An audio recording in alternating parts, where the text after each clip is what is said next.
Konnichiwa minasan. For today's video, this is a day in my life as a 24 years old stay-at-home mom living in Japan. Today is August 13, 2024, Tuesday. Ngayon nga ay magsiswimming ulit kami. Pupunta nga kami ngayon ng Atago River kung saan doon kami lagi naliligo. Sinusulit talaga namin yung summer. Mas mahaba kasi yung buwan ng taglamig kesa sa tag-init. Kung sa atin, November yung araw ng mga patay. Dito naman ay August. Hindi na nga rin pala kami pinapasok dito sa paborito naming place. Medyo late na rin kasi kami dumating. May mga parking pa naman pero ang tanungan nila kung may kakilala ba kami sa loob. Sana pala sinabi naming meron. Kaya dumiretso na nga lang kami sa unahan at naganap ng ibang mapwestuhan. First time nga lang din namin dito sa ilog na to at hindi nga namin sure kung maganda dito. Pero nang nakita nga namin marami pang bakanting parking ay pumasok na kami. Medyo delikado lang yung pagbaba dito. Pagkababa nga namin ay naghanap na rin kami kaagad ng pwestuhan. Dito na nga rin pala kami sa pinakagilid kung saan may silong. Sinilip ko rin pala muna dito sa baba bago sila bumaba para alamin kung kailangan pa ba mag-tent or hindi. Magtatanghali na nga rin pala kami dumating dito kaya agad-agad na nga rin sila mag-ready ng pang barbecue. Wala pa nga kami nadalang strainer. Nagtanong nga lang daw sila dun sa nagbabantay ng parking kung saan makakabili. Pero nga daw hindi nagagamit na strainer at binigay na nga lang din sa kanila. Lalaki nga lang din yung butas pero nagawa naman ng paraan. Hindi na nga lang din may dala akong barbecue stick. Wala nga rin ako nadalang brush. Kaya gumawa na lang si Gia ng brush gawa sa kawayan. O diba, very smart.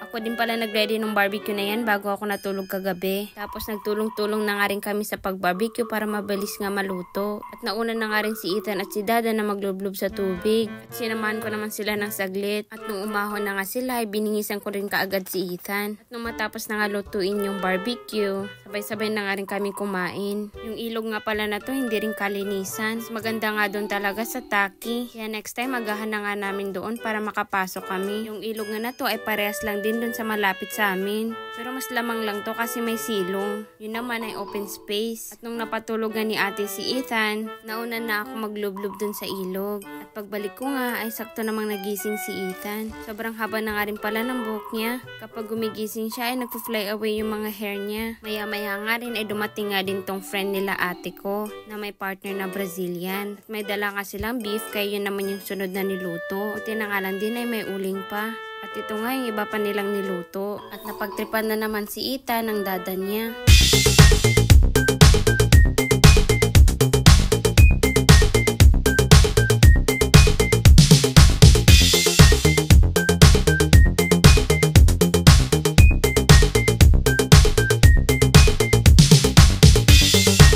Hindi nga di malaman kung nag-e-enjoy ba si Ethan o hindi.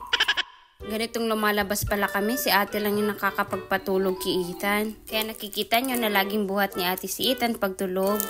Tapos na nga rin pala kami lahat nito naligo at nagsibihis na din. Nga pala dito sa napuntahan naming ilog walang banlawan. Kaya hindi na kami nakaligo ulit at nagsibihis na rin kaagad. Pero meron din naman ditong toilet, tent lang na bihisan. Kaya sa bahay na nga lang din kami ulit maliligo lahat. At ito nga pala yung view ng ilog na to.